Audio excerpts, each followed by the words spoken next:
Good morning, everyone. Thank you so much for joining us. We are going to get started at 9:35. We're just giving a few more people time to get here. Thank you so much.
Good morning again, everyone. Thank you so much for joining us. We are going to get started in 2 minutes.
Good morning. Thank you all so much for joining us for the presentation of the 2021 Life After High School report.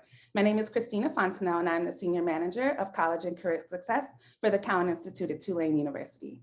I'm grateful to have the opportunity to share virtual space with each of you this morning. Today, we are going to share with you key findings from the 2021 Life After High School report. We will also review how to interact with the data to help inform your practice. As many of you know, in 2019, the Cowan Institute released the first Life After High School report and website. The report aims to explore the lives of young people in New Orleans between the ages of 16 and 24 by examining their education and employment pathways. The report has been updated yearly since 2019. With the onset of the global pandemic, this updated Life After High School report examines the economic and educational realities that the young people of New Orleans are facing during this historic and unprecedented moment in time. This is an overview of how we will spend our time together today.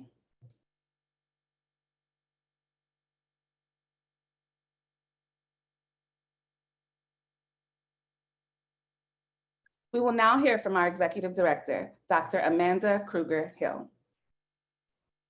Thank you so much, Christina, and thank you all for joining us today. So glad to be with you. Our mission at the Cowan Institute is to advance public education and college and career success in New Orleans and beyond, and that guides everything that we do.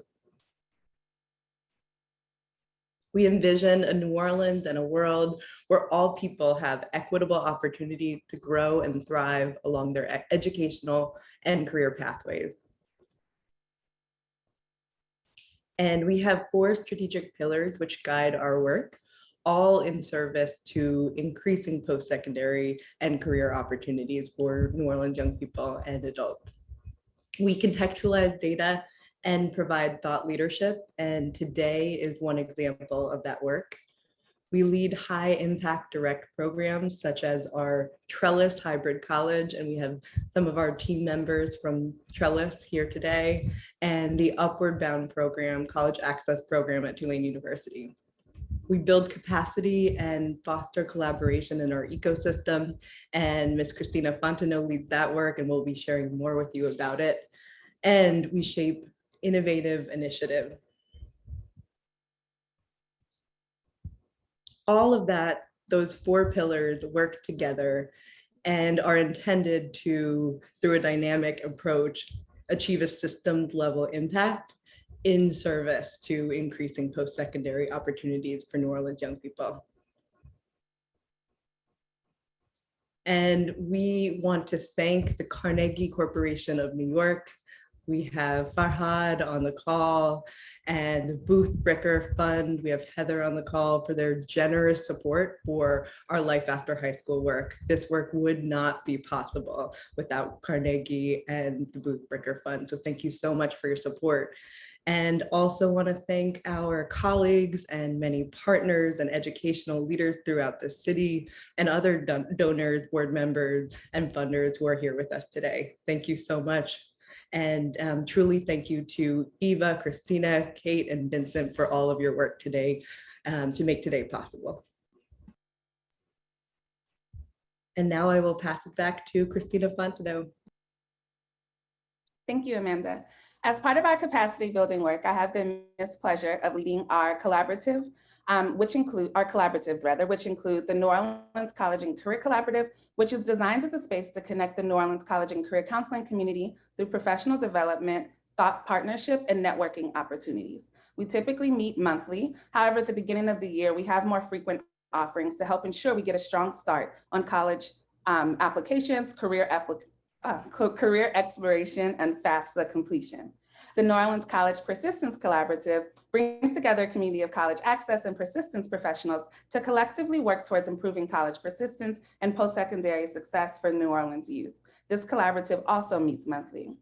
I also lead the New Orleans FAFSA campaign by providing FAFSA training, planning tools, resources, family presentations, and individualized FAFSA support. Our amazing data and policy team lead the New Orleans Data Collaborative and the research and data analysis for our Life After High School report, which brings us together today. We hope that you will consider joining us for our upcoming collaborative meetings and programming. We have our New Orleans College and Career Collaborative kickoff this Thursday at 9 o'clock a.m. to 10:30. On September 2nd, we will have a career fluency workshop with our partners at the Opportunity Network. This workshop will focus on assisting students with navigating the career exploration process. And on September 7th, we will have our New Orleans College Persistence Collaborative kickoff meeting, also from 9 a.m. to 10:30. We would absolutely love to have you join us. To get involved, please review our website and join our mailing list. You may also send me an email directly at cfontenot@tulane.edu, and I will be more than happy to answer any questions, add you to our listserv, as well as send you the registration links for our upcoming events. Please also follow us on social media for the most up-to-date information. The Life After High School report will be presented by Vincent Rossmeyer, the Director of Policy for the Cowan Institute, and Dr. Kate Babineau, our Senior Research Fellow. A special shout out to our former colleagues, Arpi and Eric, for their immense contribution to the Life After High School report series. Thank you, Vincent and Dr. Babineau.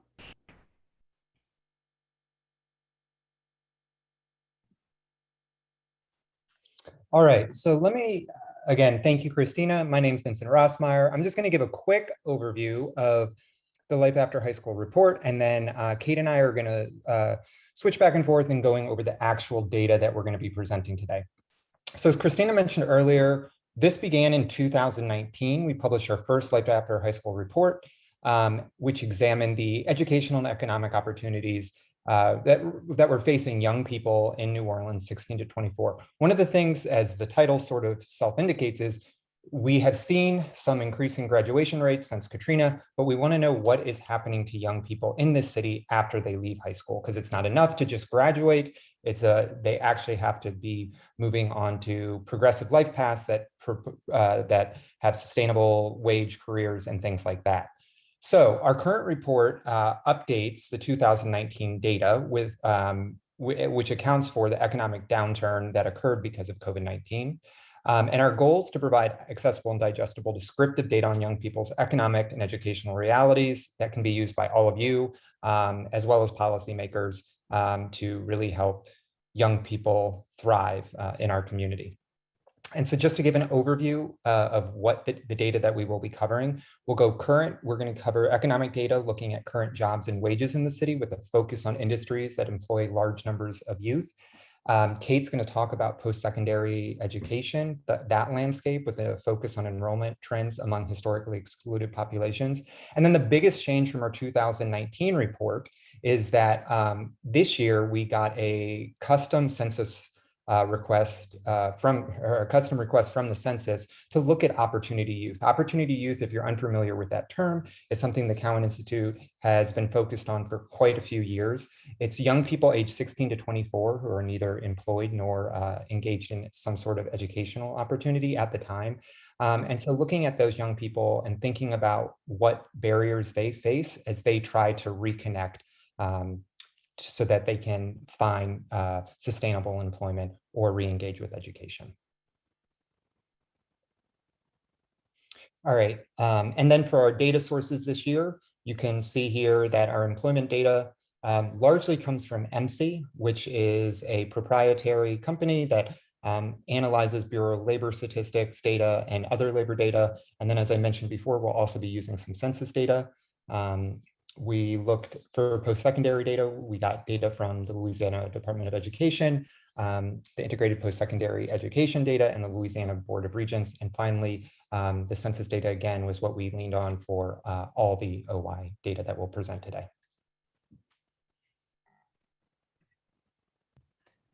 Hi, everybody. Kate Babineau here, Senior Research Fellow at the Cowan Institute. I'm really excited to be here with you this morning to talk a little bit more about our Life After High School report and the data that's available. Just a quick note, if you have any questions as we go along, we're going to be doing a Q&A at the end, and there's a chat, so feel free to chat it in. We have someone who's monitoring that as we go along. So just to get us started, here's a really quick demographic overview profile of Orleans Parish. Probably most of this isn't news to all of you, but I think it's helpful to couch all of this research in the context of the place that we're living in and, kind of on a micro level in New Orleans, but also in the USA. So current median household income in New Orleans is about $41,000, which is, $24,000 less than the US median household income. We also have a higher poverty rate in the city of New Orleans, almost double the national rate at 23.7% versus 12.4%. And our overall citywide employment rate is also slightly lower than the national average. Just a quick racial overview of Orleans Parish demographics compared to the USA. So in the darker blue, you'll see Orleans Parish. In the lighter blue, you'll see national statistics along race lines as represented by the census data. So these categories are those that were presented in the census. And same with education level in Orleans Parish. Again, all of this is just to kind of give like the contextual, grounding that we would need to consider the rest of the data that we're going to be looking at today. So overall, education levels in Orleans Parish are higher than national average, something to consider. So what I'm going to talk about first is our post-secondary data. As Vincent mentioned, most of this is coming from the Louisiana Department of Education, from the IPEDS database. LDOE gets most of their college enrollment and college persistence data from the National Student Clearinghouse. But what we have access to in terms of publicly downloadable data is just aggregate sum. So we don't have access to any student level data. So we'll be looking at things in terms of group populations, subgroup populations, et cetera.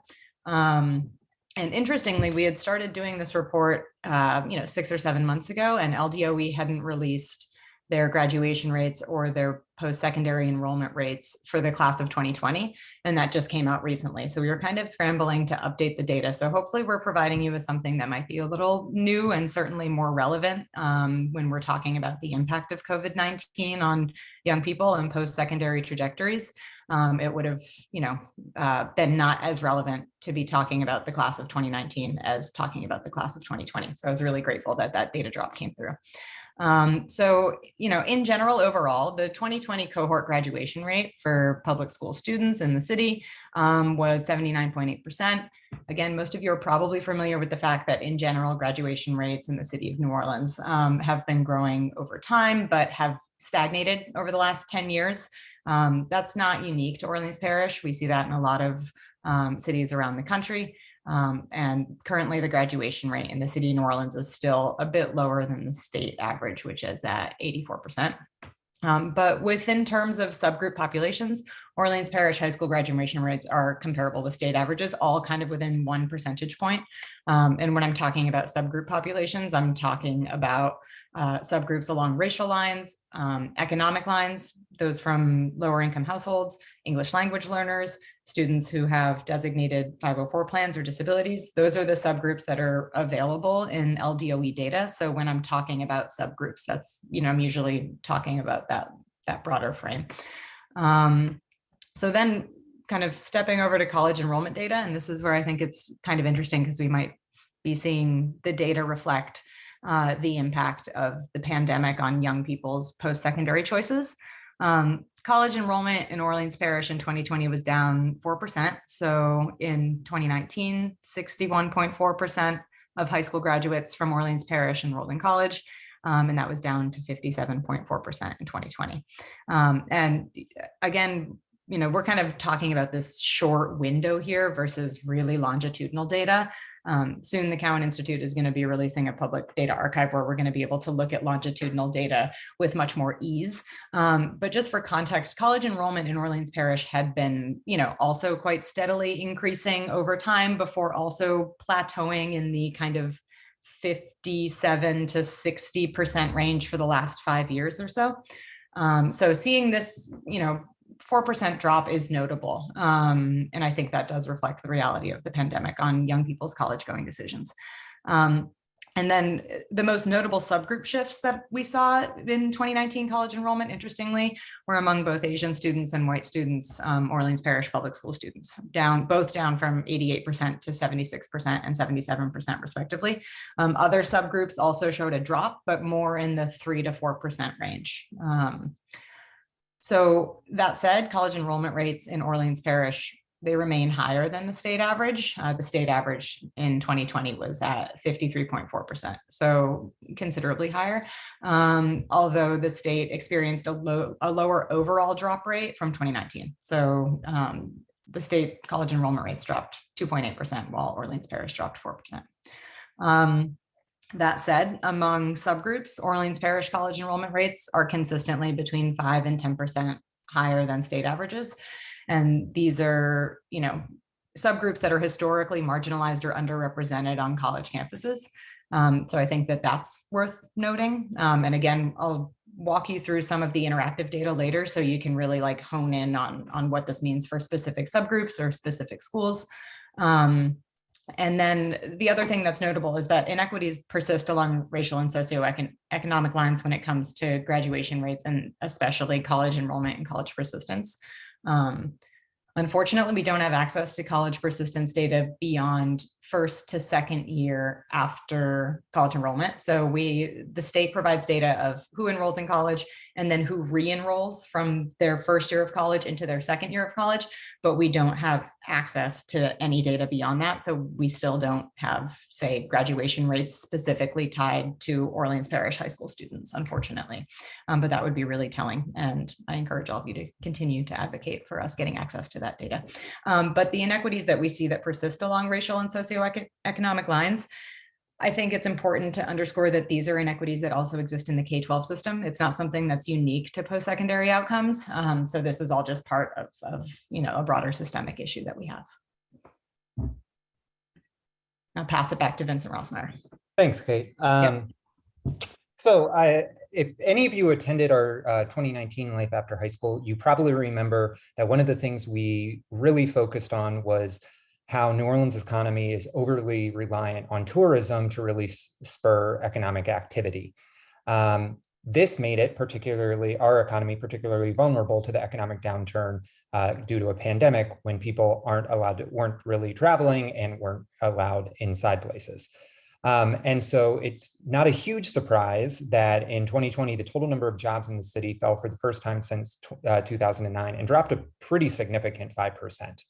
But what was surprising in some regards, and then not surprising if you think about it another way, is that government actually became the largest industry in the city of New Orleans, passing accommodation and food services. And accommodation and food services is sort of like a catch-all industry for a lot of the economic activity that's represented by tourism. So, one way to think about government assuming this larger role is in part because of the downturn. There were just fewer jobs because so few businesses in tourism were able to function normally. So it'll be interesting during the pandemic. So it'll be interesting to see what happens now as the economy is slowly coming back to see how accommodation and food services is affected. But the key thing for the young people that we are particularly interested in is accommodation and food services is by far the largest industry employer for them. And the four professions that they worked in the most in 2020 were waiters and waitresses, cashiers, fast food and counter workers, and retail salespersons.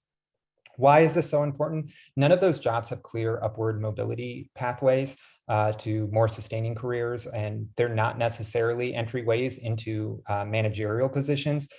They're also some of the lowest paying jobs, as you'll see when Kate goes through the Cowan Data website later, that are available in the city. So that's particularly important when we're thinking about young people entering the workforce and really making relatively low wages. All right, and then before we jump into the Cowan Data site, I also just wanted to give an overview of the Opportunity Youth data. Again, this all came from a customized census request that we put in. So we've looked at Opportunity Youth now for close to a decade at the Cowan Institute. And over that time, we've seen that New Orleans or Orleans Parish generally has much higher rates of Opportunity Youth compared to nationally. That held true for the data we got from the census in this. And let me just give one caveat. This is census data before the most recent 2020 census. We put this in, I believe, last December. So this is something that doesn't reflect the newest data, but that just wasn't possible to be available for this report.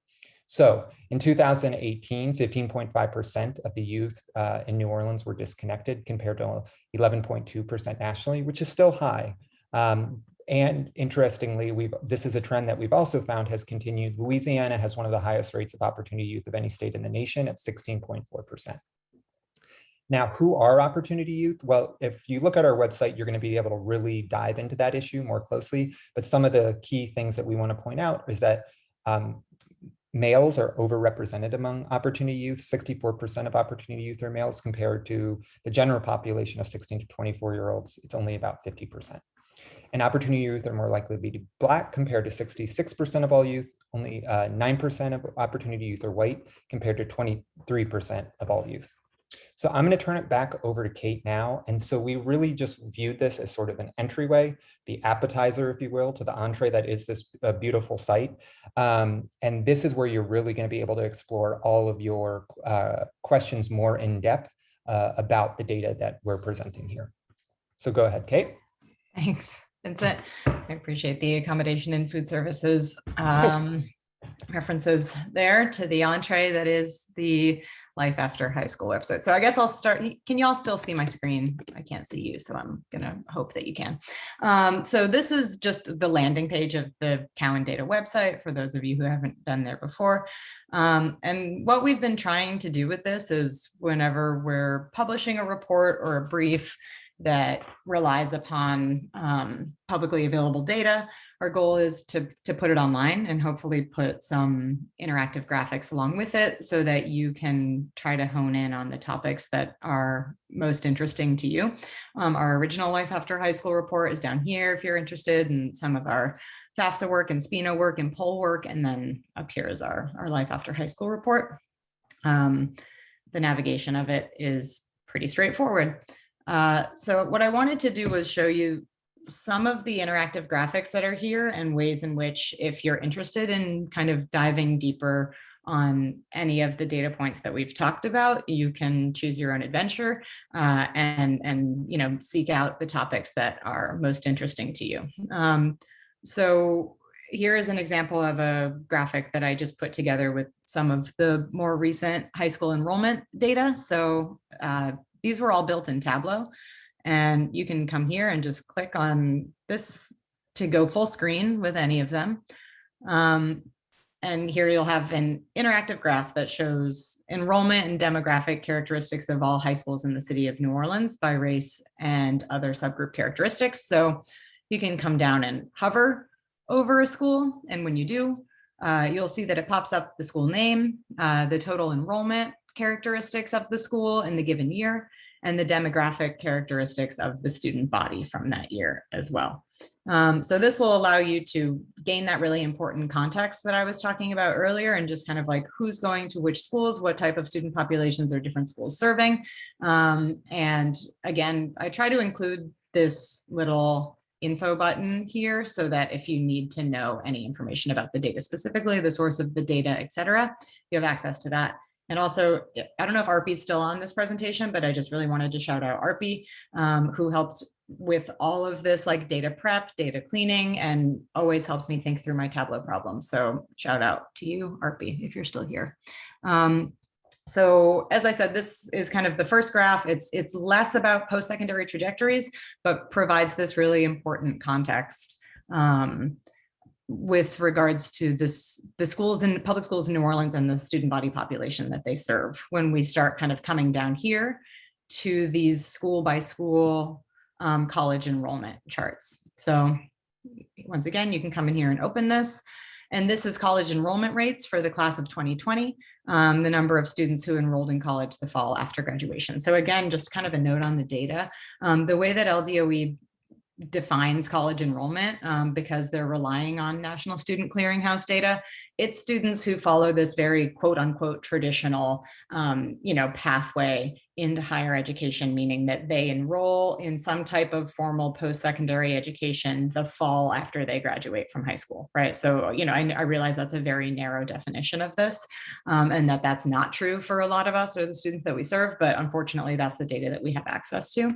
And also another limitation of the data that we have access to, LDOE, and this is probably because of National Student Clearinghouse, they don't have a lot of subgroup information on students' college enrollment and college persistence data. We unfortunately only have full data for students who self-identify as Black or African American and students from low-income households. And again, all of this data is presented to us in an aggregated way, so like percentage-wise. So we can't do any student level, dig through an analysis with this publicly available data. So that's just kind of the caveat. I recognize how limited this may seem in terms of providing a holistic view of our student body population, but unfortunately, when life hands you lemons, you make Tableau graphs. Here's this info as well on the type of data that we're using, and all of those disclaimers that I just stated are there as well. So what we have here is college enrollment rates from the class of 2020, sorted by school. Hover over one of the New Orleans schools, and they're going to tell you the percentage of students who enrolled in college, and then those two subgroups that I have data for. You can easily see schools where subgroups are outperforming or quote unquote underperforming the overall average. And here we have Orleans Parish. So you can see in New Orleans, for instance, 57 of all graduates, and sorry, one more caveat. When they're talking about Orleans Parish, they're talking about specifically schools that are overseen by NOLA PS. So the handful of high schools in the city that are overseen by BESHI or, by the state legislator in the case of NOCA, those schools are not included in Orleans Parish. We are talking specifically about NOLA PS schools. That's how they classify that. So, you can see in Orleans Parish, 57% of all graduates in 2020 enrolled in college. And that was 56% of Black or African-American graduates and 53% of students from low-income households. And you can see then statewide, what I was talking about earlier with subgroup differences. You can see that represented here pretty well compared to Louisiana statewide. So again, hopefully you can dig around in this if you find this data interesting or you're interested in learning more about specific schools or schools over time. For instance, you can go back to the Life After High School data in 2019. And also if you ever want to download data, you see this nice little download icon here. You can download the Tableau workshop. I'll click that and you can see what it does. Maybe if my computer works. Yeah. So it's telling you that you can download this as an image or as a PDF or as a Tableau workbook, meaning that you can back engineer it. You can make this look better. I would encourage you to do that and share out any information. I love to see people rework with publicly available data. And then this is college re-enrollment rates. So this is basically the same graph that you saw before, but with persistence. And of the way that the data is presented, we're talking about the graduating class then of 2018, 2019. So these are students, what percentage of students from these high schools persisted from their first year of college to their second year of college. Okay. And again, we see this broken down. You've got your selective admissions schools up here at the top, your state of Louisiana and your Orleans Parish here as well. So I'm not going to go through every single school here, but I just wanted to show that this is available for you. And I would really encourage you to dig around and see what you can find and what's interesting. And then this is similar, a 2-year versus 4-year college enrollment breakdown by school. We had a similar graph like this in our previous Life After High School report. And I just find this really interesting to see, we hear about college enrollment, but, we know that people are going to different schools and they're choosing different post-secondary pathways. So we can see, along a high school level, students who are enrolling in 2-year versus 4-year colleges. Once again, information about the data publicly available to download. So that's the post-secondary landing page. I'm going to step into the economic data now.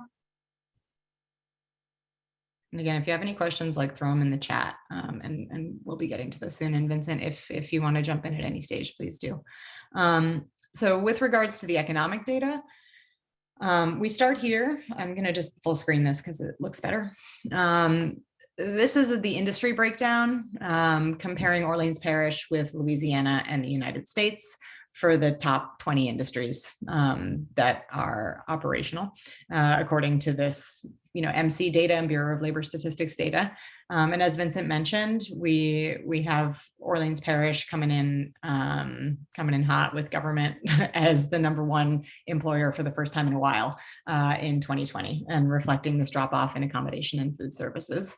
What I like about this graph, kind of similar to the style of the previous one, is you're once again able to see where Orleans Parish proportionally is, has a larger industry compared to the state and the national data, and where they have a smaller industry compared to the state and the national data pretty easily by just glancing at this, Orleans Parish being the bar, Louisiana being orange, and USA being blue. So you can see, even with our kind of tightened accommodation and food services that had the downturn as a result of the pandemic, it still takes up a much larger share of our overall jobs in the city than it does on a state or national level.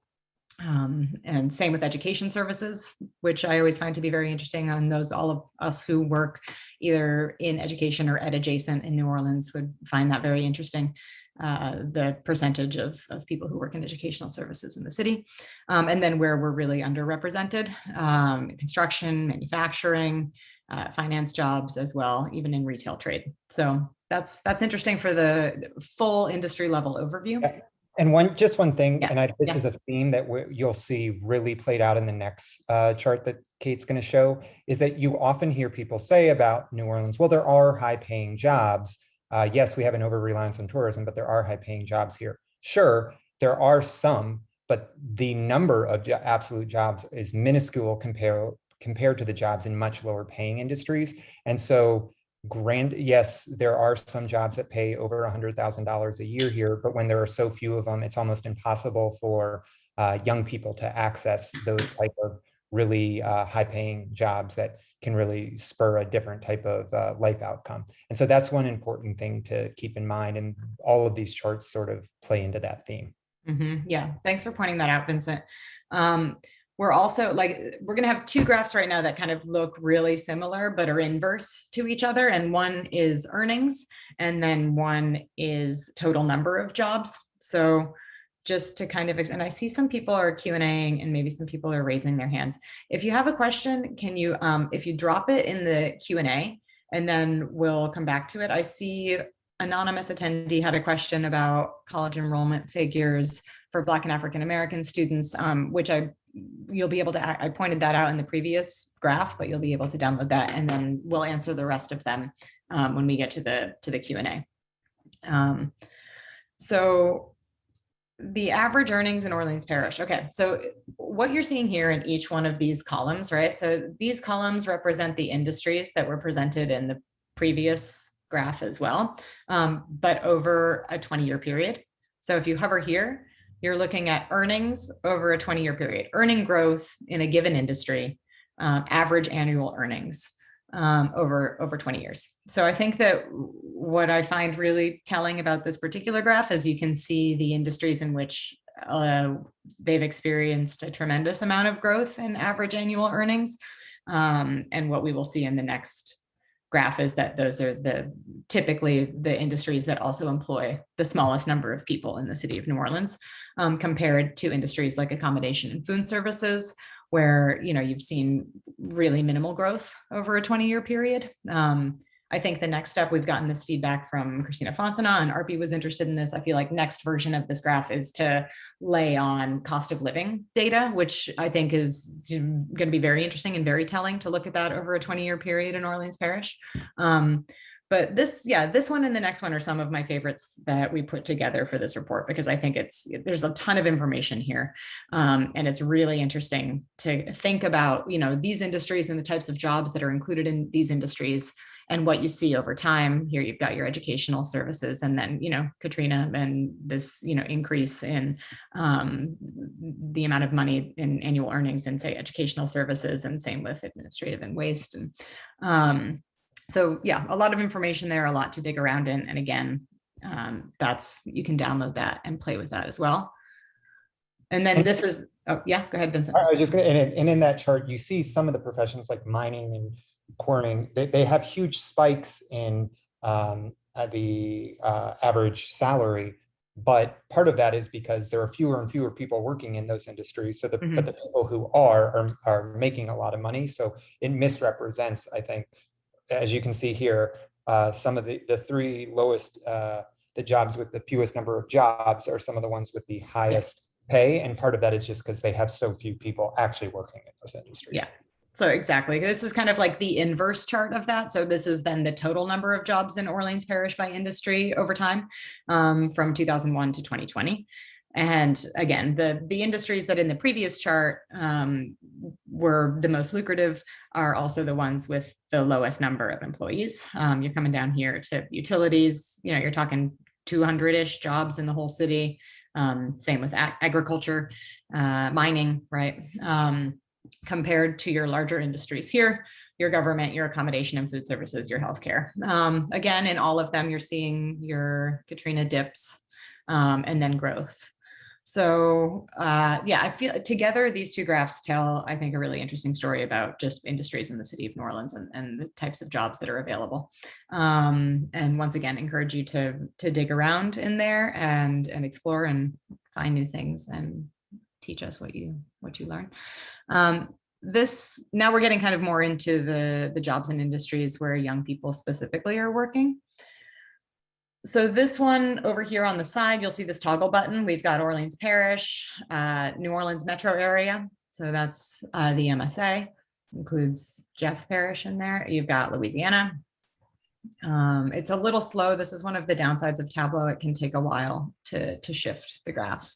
And then national. So you can compare by industry where young people are working. And once again, there's a hover feature and it's broken down by sub age group. So young people 14 to 18, young people 19 to 21, and young people 22 to 24. So you'll see there the total number of young people in that age group working in that industry and what percentage of jobs that accounts for all young people of that age group. So, you know, similar to what Vincent said, and again, really not surprising and also kind of holding with state and national trends, there's an overrepresentation, or, you know, most young people are working in accommodation and food services, government and retail, right? These are the top three industries nationally and locally.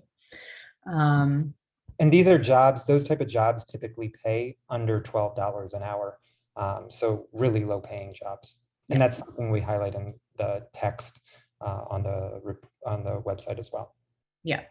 And then the final piece of like interactive data that we had here, Vincent, I don't know if you'd wanted to talk about the OY data. Sure. And this is a really powerful feature where you can just click on that drop down menu that Kate has there and look at opportunity youth and compare them to all 18 to 24-year-olds in Orleans Parish by certain categories. So this is very important to know that opportunity youth have far higher or far more likely to not have health insurance than all 18 to 24-year-olds. Some of these things are to be expected, but it's still interesting to just see the dramatic difference between the two. So some of the other categories that we have broken out in here are access to technology, educational attainment. One of the things we've really tried to push against and counteract the notion is that opportunity youth are generally high school dropouts.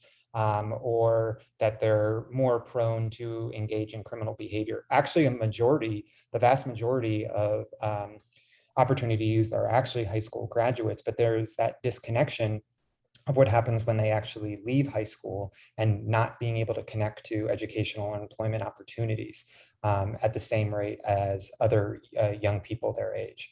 And so as you're looking at this chart, you can kind of see some of those type of things. If you just click on it, Kate, I think one other one that's worth looking at would be the food stamps one, which I found interesting. And again, this is something where it again shows that opportunity youth are often in far more need of public services than all young people in that age range. And so in thinking about that, it's really trying to figure out, well, if you don't have, your basic needs met, how are you able to then go out, find a job or be able to enroll in education? And so this is something that we think should be really valuable for policymakers as they think of ways to help connect opportunity to these opportunities. And one other thing I'll say about just like the presentation of this data, which is kind of awkward, which the way that the census gave this data out that's why when you kind of hover here, it'll say something like opportunity youth responded to this question with blank, right? So it's a little clunky. You do need to read this hover feature to get a full picture of what you're looking at. But at least it preserves the integrity of the actual wording of the question, which I think is important sometimes with census questions. So, I mean, I think that's the overview really of the interactive data features that we have right now on the Cowan data site, specifically related to life after high school. I had seen in the Q&A that Simon had asked a question about the breakdown of government jobs available in New Orleans by job function, We didn't do that this year, but if you come down here to the previous Life After High School, so you'd be looking at data from 2 years ago on this one, but we had this massive drill down graphic that we didn't do this year because it eats a lot of memory and space in order to do it. But let me see, let me come down to this bad boy here. And you can see it and download it and access that information. So this one from the previous Life After High School, if you're interested specifically in the types of jobs within an industry that someone's working in, you can hover here, right? And it will tell you, like in restaurants and eating places, in hotels, food service contracts, and then getting into government jobs, colleges and universities, education, state level, et cetera. So if you are someone who is really interested in that drill down, it's there. You just have to go to the 2019 Life After High School. And if there's a demand, if the people want it, we can update it. If there is a large demand for a current version of that, we can update that data source, definitely, if it's something that would be useful. And then I also see anonymous attendee asked if we can find the percentage of total number of private versus public high school students in New Orleans. And the answer to that, unfortunately, is no. There is no data on the total number of private school students enrolled in Orleans Parish. A number that gets tossed around a lot is about 25% of New Orleans students attend private school, but because there's no centralized database of private schools or private school students, we just don't know for sure. But if you find it, let me know. I would love to see that. Any other questions that people have about what we went over today, or if not about the data, any questions about our collaborative work or anything else? Or even what you would like to see as we do Life After High School going forward. That, other things that you think we should include or can try to figure out data sources for. Yeah.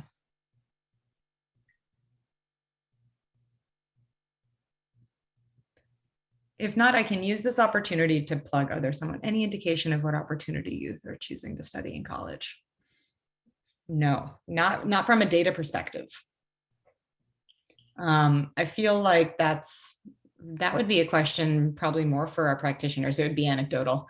But I feel like, our collaborative partners might have ideas of how to answer that question. But unfortunately, because there's no central database of opportunity youth, and even when it comes to, there's no easily merged data sources where we can say track Orleans Parish high school students through their post-secondary trajectories. There's the National Student Clearinghouse, which, individual schools or organizations can do that with their population of students. But we don't have access to that information. It's not publicly available except in an aggregate form. So it's impossible for us to even know, of people who are enrolling in college, what percentage of them would have been considered opportunity youth prior to re-engagement or something like that. So unfortunately, we don't have that information right now. And yeah, the Archdiocese of New Orleans as a source of data for local Catholic high schools. I had reached out to, I a few years ago tried calling all of the private schools in the city to get enrollment data, because I was like, I'm going to create this database. And I hit some roadblocks along the way. But if anyone has connections with the local Archdiocese, yeah, hit me up.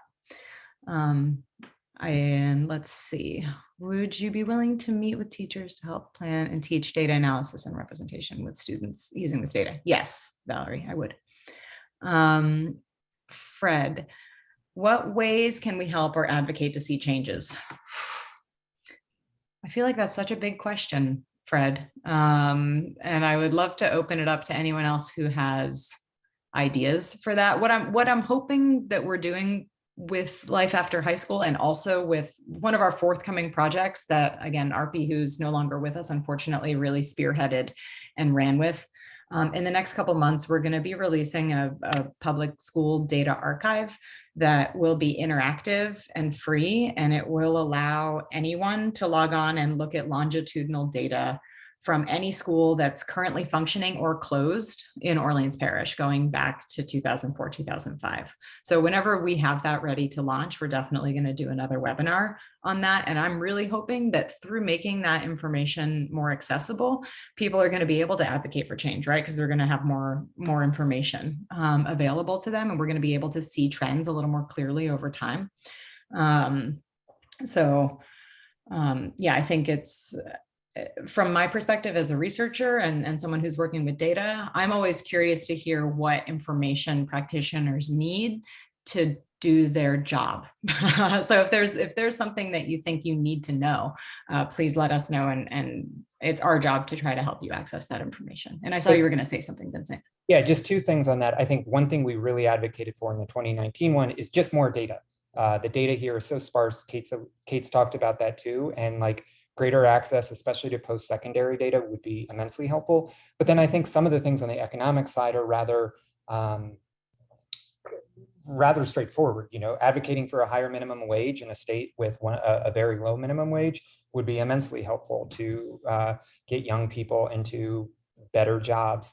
As would just figuring out ways, you know, I'm not an economics expert, but like ways to diversify our local economy here. One thing we heard a few years ago was that we were having this tech boom here. Well, as our chart sure, there was growth in that industry, but the absolute number of jobs that are actually here is still incredibly low.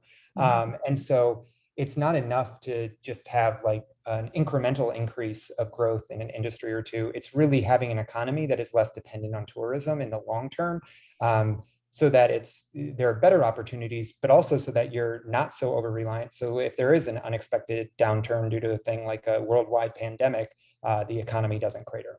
Mm-hmm. Mm-hmm. Yeah, thanks for that, Vincent. Kind of like to that point, I see a question or a comment from Monica saying that it would be helpful to know the highest job growth areas within Orleans Parish, depending on post-secondary education level. And I agree. That was something that initially we thought we might be able to answer with the MC data.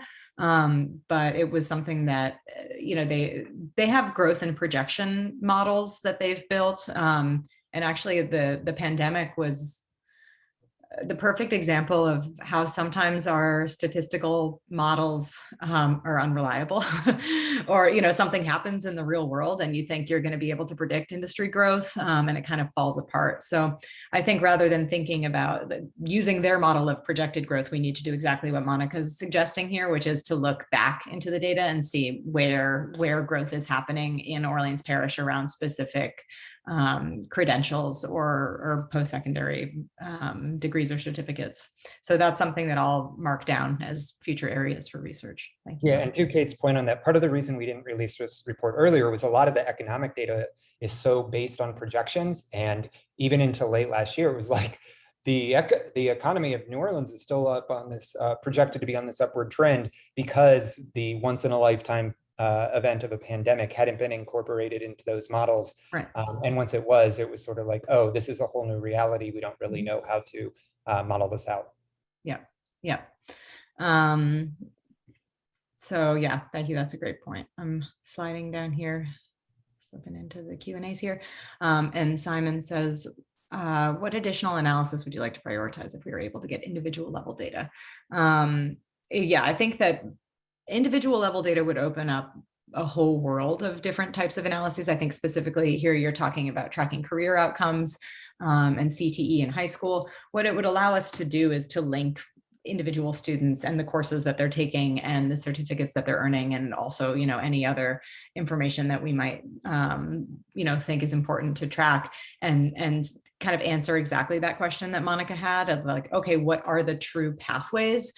Which was what we had initially envisioned for life after high school. Let's track these pathways, but because we're working with all of these disparate data sources, it's really hard to look at, say, a cohort of students, which would be the dream, right? Take the graduating class of 2020 and follow them for 4 years in a data framework, following, you know, post-secondary enrollment, following, you know, labor decisions, engagement in work and credentialing and earnings, if possible, if we were really talking about pipe dreams, right? And to really be able to see the different pathways that young people can take. And also, whenever you have access to individual level data, your analysis can be more specific. You can look at significant relationships, you know, and actually start answering questions. All of the work that we're able to do here is more descriptive, and just kind of saying, here's what the data shows, but we can't always answer the why questions. It's really speculative a lot of the time. So we try to be really careful about that. But yeah, Simon, let's talk. And okay, any other questions? Just wanted to thank everyone who has come for the incredible amount of engagement and for listening to us. Really appreciate it. And we really thrive on feedback. So if you want to reach out to Kate or I, that would, Kate or me, I guess, that would be great. You can find our emails rather than me just saying them here and trying to scribble it down. You can find it on the Cowan Institute site, which is different than Cowan Data. It's cowaninstitute.com. And then just one other thing to give a heads up on that we haven't highlighted so far. It's slightly tangential to this, but related to the data work that we do. We will be again publishing our annual public perception poll about public education in New Orleans this fall. It'll focus heavily on the school's responses to COVID, but hopefully we will have a similar event for this, and would love to hear feedback on that, as we think it'll be pretty revealing about how parents and families are feeling about sending kids back to school this fall. And yeah, just thanks again for everyone. Thanks for the opportunity to share this information out. Please do, as Vincent said, let us know with any comments, feedback, questions, etc., opportunities for partnership, engagement. And yeah, if you make my Tableau viz look better, that would be great too. So please feel free to download the data and play with it and see if you can come up with any really interesting takes on it. And have a wonderful day. Anything else from any of our other hosts? Amanda, Christina, Eva? Thank you all so much for joining us today. And I really look forward to you joining us in our collaboratives. Again, we have our kickoff for the New Orleans College and Career Collaborative this Thursday. We have an Opportunity Network Career Fluency Workshop on September 2nd. And our New Orleans Persistence Collaborative kickoff is on September 7th. So if you would like registration links or any additional information, please feel free to send me an email. I look forward to hearing from you. All right. Thank you all. Have a wonderful day.